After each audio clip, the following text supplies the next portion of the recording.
Turley joins us again, this time in person. And it's good to see your smiling face there, Professor. So we went over this last hour, but we may have an entirely new audience this hour. So give us your thoughts on the prudence of what the judge did in this case.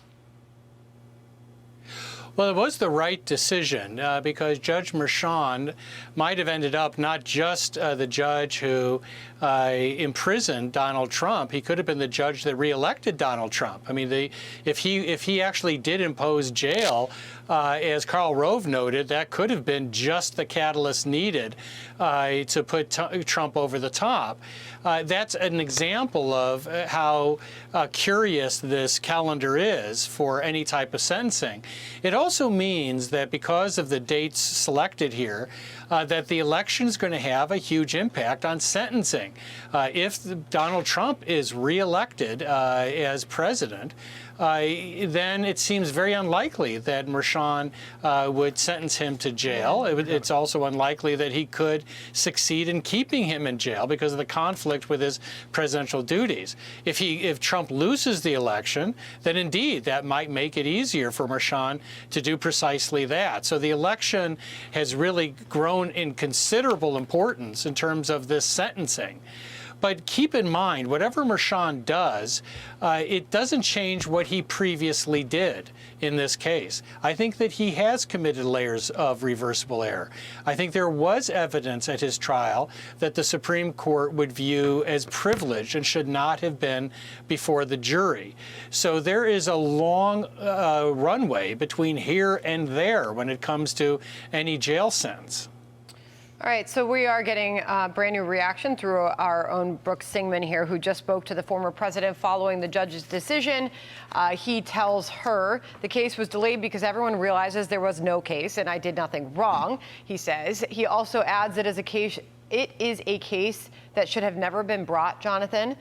The public understands that, and so does every legal scholar that has looked at it and studied it. I greatly respect the words "if necessary" being used in the decision because there should be no "if necessary." The case should be dead, says the former president in brand new remarks to Fox. Jonathan? Well, I certainly agree that this case should never have been brought. I think the former president is correct. This is a political case. It's a case based on rather novel interpretations of the law. I'm not too sure those interpretations will withstand review. But I think that the case is overtly political. It was the weakest of the cases, in my view, to go forward. So I believe the former president is right on that front. The question now is how these appeals will play out. The president has a rather target-rich environment with this trial. There are a lot of things here that I think could be reversible. In some respects, I expect people in the Trump camp almost quietly hoped that Merchan would continue his record in the case. Merchan was quite one-sided in his rulings. I sat in that courtroom and I was astonished by how he consistently ruled against the Trump team, even when, in my view, they were clearly correct in the motions that they were making. But still, you got a unanimous decision from 12 jurors, maybe not on the underlying predicate crime, but on the overall crime. You got unanimous decision. So, they seem to agree with what the prosecution was selling. So this is off. Well, I think it's. No, I think it's also important to remember what they rendered their ruling on. I've been critical of the jurors. I'm critical of the judge. He told those jurors that they didn't even have to agree what occurred in the case. He gave them various possible reasons why acts were committed, and he didn't even force them to record how they voted on what really occurred. All of that is part of the novelty, in my view, of this case that should be reviewed. Yeah, that was the point I was making, that they might not have had unanimity on the underlying predicate crime, but they did on the overall aspect of the case. But you understand politics as well as you understand the law. Now that this is off the table, there will be no sentencing between now and November the 5th. The voting was supposed to start in North Carolina, but because of a lawsuit that Bobby Kennedy has filed to get his name off the ballot, they've delayed sending out those ballots or letting people vote until time to be determined in the future. We don't know when that's going to be. But what do you think now is the overall effect on the election, if there is any at all? Well, first of all, these ballot fights are rather curious. The Michigan Secretary of State previously tried to get a popular candidate off the ballot, and she's now fighting to keep a non-existent candidate on the ballot because many people view this as a rather political agenda to pull away votes from the former president. In North Carolina, they said they could switch ballots, but it might take a week.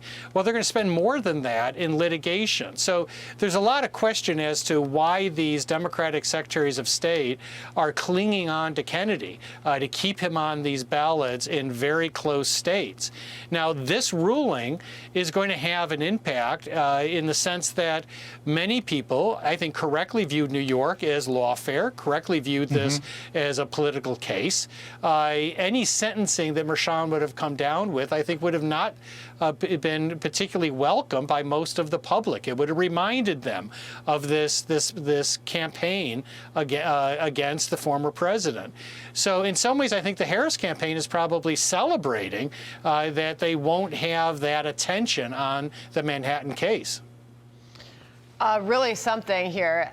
Just looking for more out of the letter itself and the implications for the case going forward. Jonathan, I'm sure you've had a chance to see it by now, but using the words and phrases like wanted to avoid the appearance of, however unwarranted, that proceeding had been, that this had been affected by the election. That's interesting, right? And not like we have heard that from this judge before. No, I mean, look, I support, was not one of those that was piling on Merchan, but I have to say, after sitting in his courtroom, I was very surprised in what I thought was a one-sided approach to that trial. It reminded me of an old judge who used to say his defense ready to present its case and then say, are the prosecutors ready to present our case? I mean, there was, in my view, a lack of balance there. We have not heard this type of language from Merchan, and he refused to do things during the trial that could have accommodated the environment in which the trial was occurring, including a gag order that I think was excessive. And the irony, of course, was that the former president's polls went up when he was gagged, partially, I think, because people saw the unfairness, partially because he sort of stayed on script. But that may have weighed in all of this. Merchan actually witnessed how his conduct at the trial itself, worked in Trump's favor. That would have been nothing in comparison to what would have happened if he sentenced Trump to home confinement or to jail. I think Merchan was aware of that. You know, it's funny. So many things have happened since this verdict was handed up that, I mean, this thing has been so far in the rearview mirror that you almost have to remind yourself of what happened during the trial. But here's what a spokesperson for DA Alvin Bragg's office said. A jury of 12 New Yorkers swiftly and unanimously convicted Donald Trump of 34 felony counts. The Manhattan DA's office stands ready for sentencing on the new date set by the court.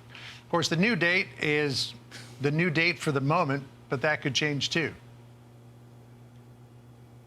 It can, because remember, there are a lot of appeals that are going forward. The Supreme Court's decision on immunity does hit this case. It's true that much of the conduct in this case did not involve the president while he was in office, but some did. In fact, the critical payments that occurred while he was in office. The prosecutors came back to that over and over again about his multitasking, paying these things off while he was president of the United States, the testimony of Hope Hicks. All of that can contaminate the trial. Now, all of our expectation is that Merchan is the least likely judge to say, you know what, I can't really unravel all of that, let's have a new trial. But he's going to have to make a very convincing case for the appellate court because, you know, the Supreme Court made very clear that they wanted breathing room for presidents. They did not want these to be close questions as to when your former aides could pop up in court and testify against you in cases like this. All right, Jonathan, thank you very much for joining us via phone. Thanks, Professor. And then on camera. We appreciate you joining. Hey, Sean Hannity here. Hey, click here to subscribe to Fox News YouTube page and catch our hottest interviews and most compelling analysis. You will not get it anywhere else.